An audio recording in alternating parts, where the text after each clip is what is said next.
1. We moved into our first home in February of 2016. It was an old home, built in the early 1900s, in the historic part of town. I loved it. All of the hand-carved woodwork and glass doorknobs with skeleton locks.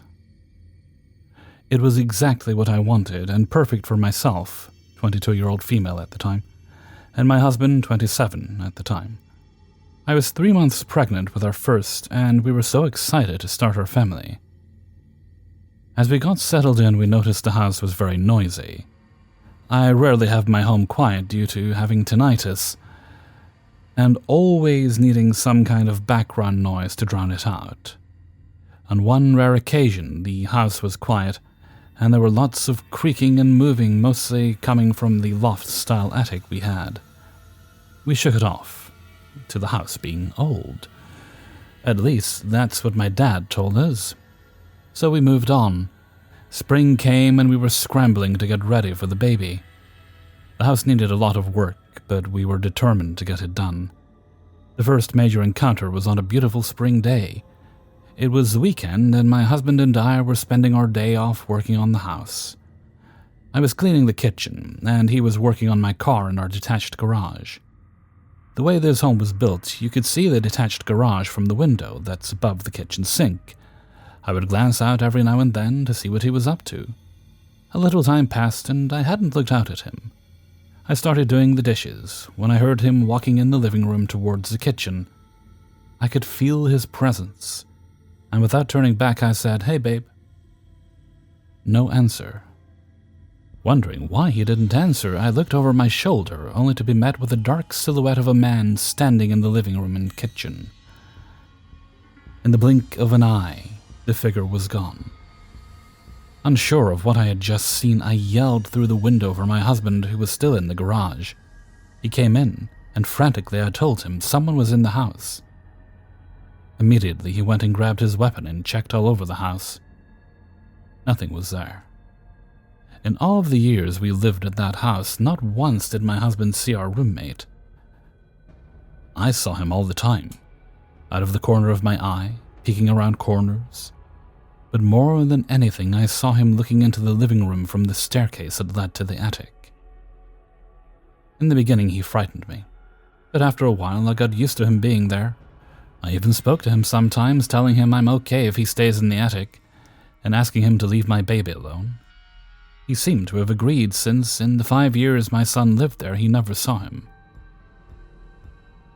When we went to sell our home, the realtor brought us some historical information she found regarding the house and our neighborhood. We found out that our house and our neighbor's house was built by a brother and sister. Our home was a brother's. Their last name was the same as our current neighbor, so I figured he was most likely a descendant. I asked him one day, and he told me that the sister was his mom and his uncle owned our home. He said he was a kind man who lived alone and died in the home many years ago. I asked him about the attic, and he said that was his uncle's favorite place in the home. He kept all kinds of trinkets and projects up there, and would spend hours working on things. I didn't tell him I believed my house was haunted, as he didn't seem like the type who would believe me. Our home was listed and sold within the same day. Sometimes I wonder about the man in the attic, if the new owners are nice to him or have even noticed his presence. I hope they will give him his space, as they are only passers-by in his home, like we once were. 2. My house, where I've always lived and still do, is built on the side of an old deep pit. In 1874, the pit collapsed and killed 100 boys and men. My house is around 100 years old, I think. Anyway, weird things happen here, and it's not just my family who have noticed it. The sightings started when my sister was young, around 9 or 10-ish. She was woken by the feeling of being stared at. When she opened her eyes, she was greeted by the clear face of an old woman. As you can imagine, she jumped out of bed and cried at my mom's door. I've heard both accounts of this story, and she still swears by it to this day. When she was older, I want to say around late teens, early 20s, she was in the kitchen with her then boyfriend cooking food. A white apparition swiftly shot past them as if it was walking down the hallway. Both her and her boyfriend looked at each other in disbelief and asked each other, "Did you see that?" My sister isn't my only sibling. I'm the youngest of 3. I also have a brother who is slightly younger than my sister. They used to have the house full of people drinking and partying on weekends. This is where it gets interesting. On several occasions, friends would ask, "Who's the old woman?" or say things like, "I swear I saw an old woman." One occasion in particular was a close family friend of ours who randomly mentioned one day that he'd been sat in our living room during one of the parties and saw said old woman sat at the end of our old corner sofa. At the time he was drunk, confused, and probably a bit scared, so didn't really act on it. However, mentioned it a couple of days later during a conversation. Now, this is where I come into it. When I was a kid, I had one of those old-type TVs that give off a fishbowl vibe. I woke in the middle of the night randomly, but what I saw wasn't an old woman. I opened my eyes and in front of me was my fishbowl-like TV. In the reflection was a girl. Can I just make it clear? The girl was not me. She was sat upright and staring back at me. I was laying down in bed. We still have weird feelings that happen around the house. It's only me and my mum here now, but things like the Alexa randomly playing the radio at 3 a.m. on several occasions, things going missing, random bangs, old drafts, and light bulbs dying quickly. I often feel someone is watching me when I'm in bed, but I convince myself it's paranoia to ignore it.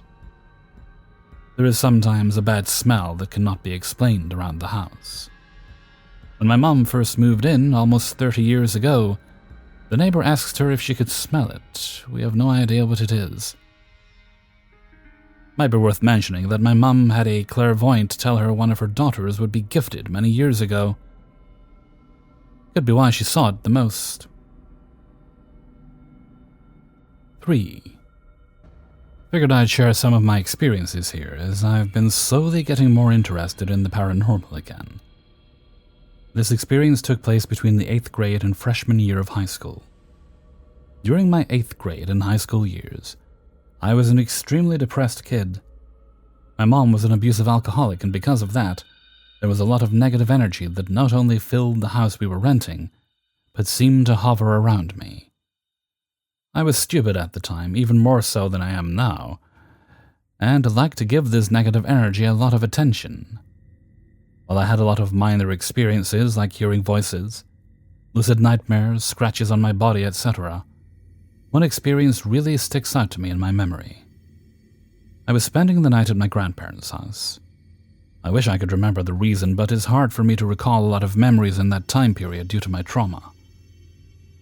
I was raised for a good portion of my life in my grandparents' house, and so I was spending the night in my old room when I was very suddenly and very aggressively shaken awake. I quickly brushed it off as me having one of those nightmares where you feel like you're falling. But as I got comfortable and tried to go back to sleep, I heard snapping. No rhythm, just very aggressive snapping all around the bed I was lying in. At this point in my life, I was so desensitized to having weird things happen to me. I just sighed angrily and went back to sleep. I don't know how much time passed, but for a second time I was shaken awake. This time the bed was shaking a little too, however, so I knew it wasn't one of those falling nightmares. I remember sitting up this time out of annoyance and just looked around. I had a nightlight in the room because I'm kinda scared of the dark after certain experiences, so I could see everything fairly well. The snapping started again, and it came from all around my bed once more. Once again, I grumbled some obscenities and angrily went back to sleep. Finally, for a third time, I was shaken awake. This time, I was still being shaken after I had woken up for a few extra seconds. I sat up again, and this time the snapping noises were louder and somehow felt even closer to me. Much more all over the place. I was really pretty pissed now, and I glared around the room. I suddenly see something whiz past the front of my bed and smack the tall metal lamp on the left side of my room. For whatever reason, this sent me over the edge, and I remember saying some pretty choice words to whatever was waking me up and threatening me, before throwing myself back onto my pillow, turning on my side, and yanking the blanket over my head to sleep. I wasn't awoken again after that. The following morning, I looked around the lamp to see what could have been thrown, but found nothing. It sounded like metal hitting metal, so I assumed it was a coin. But I couldn't find anything. I've also had some other experiences in my grandparents' house, and my own. Finally, to talk about how this could be debunked. I'm diagnosed with PTSD, anxiety, depression, and borderline personality disorder. There is a chance it was all hallucinations. I was also having extreme nightmares around this time in which I could feel things. However, in these nightmares, I was always lucid.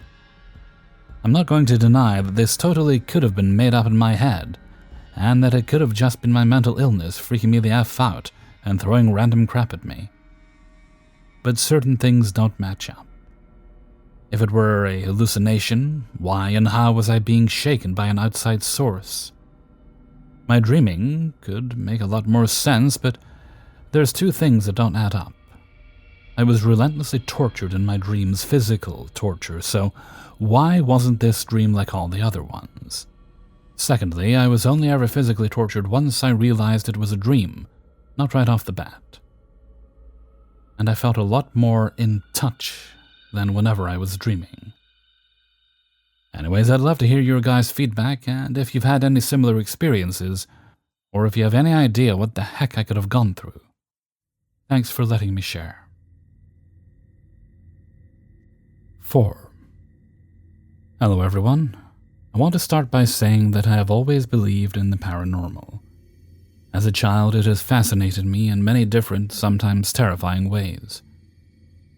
I grew up in a mid-sized to small former coal mining city in Pennsylvania. My house at the time was an older, small 3-bedroom house in a historically lower income area. For as long as I can remember, I have felt the presence of spirits in that home.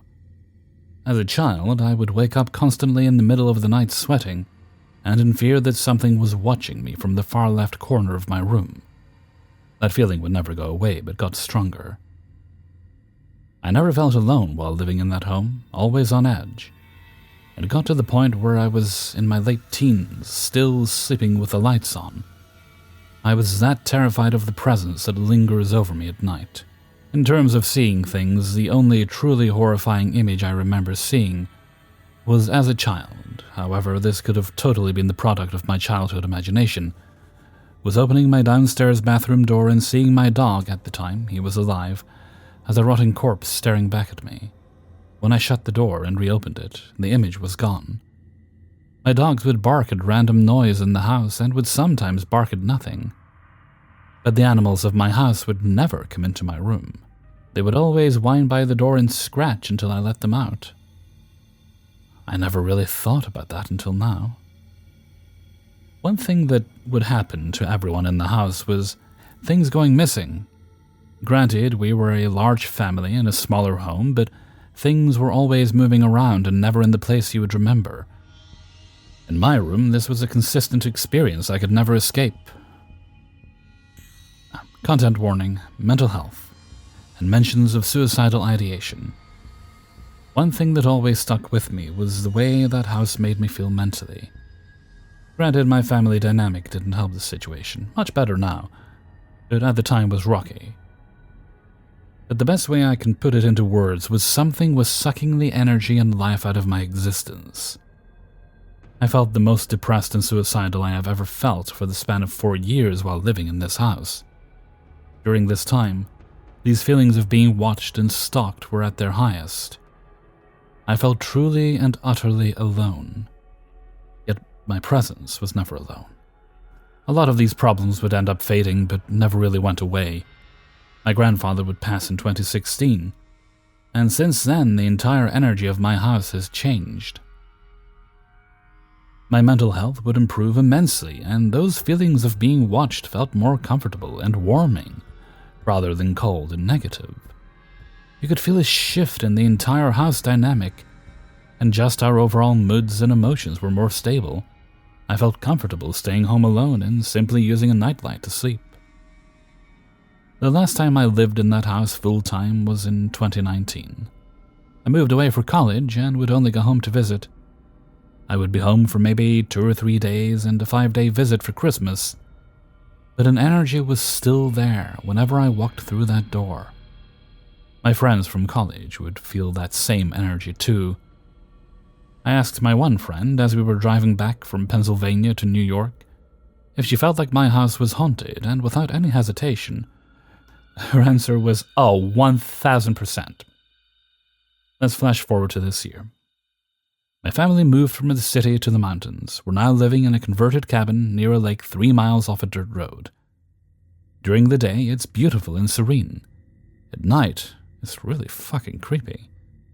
Just darkness. I wrote it off thinking I wasn't used to the environment since I lived just outside of New York City. The first time I went home to visit the new house, I was only there for the day. The second time, I spent 2 nights with my friend from college. We slept in the same room, and she would tell me how I would talk in my sleep, something I've never done before. The second night, I would wake up in the middle of the night shouting full sentences and having the worst time going back to bed. The next morning, when I woke up, there were scratches all over my neck and upper back. My fingernails are not long, so there is no way I could have done that to myself like that. That was back in April. More recently, I went home for 3 weeks. This would be the longest I would stay in the house thus far. I would begin to hear the voices of my loved ones clear as day in the middle of the night, despite those people being asleep or across the house from me. That feeling of being watched was back and felt even more negative than how I remembered it. I would continue to talk in my sleep, wake up in the middle of the night drenched in sweat, despite the room being freezing cold, and would always feel uneasy at night. I'm back in New York, and nothing has happened here. My family claims nothing super weird has happened to them in the house. So, I really don't know what to think here. Am I crazy? Or is that presence from the past back to haunt me? 5. Up until the age of 10, I lived in a suburban neighborhood in Sacramento. The houses there were on the older side, but I'm not sure exactly how old. I know our house needed a lot of work and renovation, and I remembered my dad worked on it a lot when he had free time. While nothing strange happened inside the house, there was something rather odd about the tree in our backyard. It was the only tree we had back there, and if memory serves, it was an oak tree. It could have just been my childish mind back then, but something about that tree really unsettled me when it got dark at night. The branches just looked creepy and menacing in some way, especially when the wind would move them. But that's nothing paranormal. What I think was paranormal was the orbs of light that would sometimes appear around the tree at night. I remember asking my dad what those orbs were, and his response was an offhand comment, something along the lines of, "Probably just your imagination." I think the orbs were some kind of mischievous spirits which flocked to the tree. The reason I think that may be the case is because of the 2 times these orbs got me in trouble. The first time they got me in trouble, I was about 7 years old. I was playing outside with my dog Loki, and it was getting late. Right when the sun began to set in, I saw the orbs begin to descend from the top of the tree. Loki must have seen it as well, because he looked right at them and growled. They just hovered around the tree like fireflies lazily fluttering about. At this point I was curious about what they were, so I began to approach. Loki must not have liked the idea of me getting close to the orbs because he began to bark like crazy. Then one of the orbs flew right by my face. That's when Loki went nuts and ran straight up to the tree. He began to bark so viciously that my dad came out and yelled at him. Loki was a relaxed dog, so he never acted like that. When my dad finally got him to calm down and come inside, he lectured me, telling me not to get the dog so worked up when we play together. The next incident is kind of funny now looking back at it. Just a year before we moved out of the house, when I was 9 years old, the orbs appeared one evening when I was outside making dirt roads for my toy cars. Dad must have wanted me to play outside that day so he could have some alone time with my mom. When the orbs appeared, they seemed unusually playful in the way they flew around the tree. It was almost like they were taunting me or asking me to follow them. One of them flew right up to my face again. Since Loki was inside this time, I decided to play along and follow the orb around the tree. It then flew off to the side of the house, a narrow space between the fence and my parents' bedroom. While chasing the orb, it flew right by my parents' window before stopping and disappearing. That's when I noticed my parents through the window, half undressed and staring at me in shock. After hearing my mother shriek at the top of her lungs, my dad stormed out to scold me like I had never been scolded before. The orbs only appeared a few more times after that before we moved, and I ignored them. I still believe there were some sort of mischievous spirits looking to cause trouble. Hey everybody, Hellfreezer here, and thank you very much for listening to Paranormal Stories, episode 293. And thank you very much to everybody who allowed me to use their stories in this video. And before you go, if you could please boop the like button and share the video with a friend or family member. Alrighty now, we have no special shoutouts to do today, so let's move right along to Hellfreezer's question of the day. And this is supplied by a member of the community, Linux. And their question is, we live in a world where, I'm modifying it slightly, we live in a world where you use GIFs and emojis to communicate with people, as well as words, sometimes. But you can have entire conversations with people through those two mediums. So, what do you do when they're gone, and you have to use your words? The obvious answer is just talk to people, right? But I think because so dependent on communicating through certain forms, so what do you do when you can't do it? This comes from the fact that Discord was kind of dicking around the other night, and we couldn't use our GIFs. I was very, very sad. So what are, or let's expand it, do you like using those, and are you annoyed when you can't? Or what are some other non-standard forms of communication that you prefer to use? Let me know what you think in a comment below. Okay, and with that, I'm going to head off for now. So until next time, thank you very much for listening, and take very good care of yourself.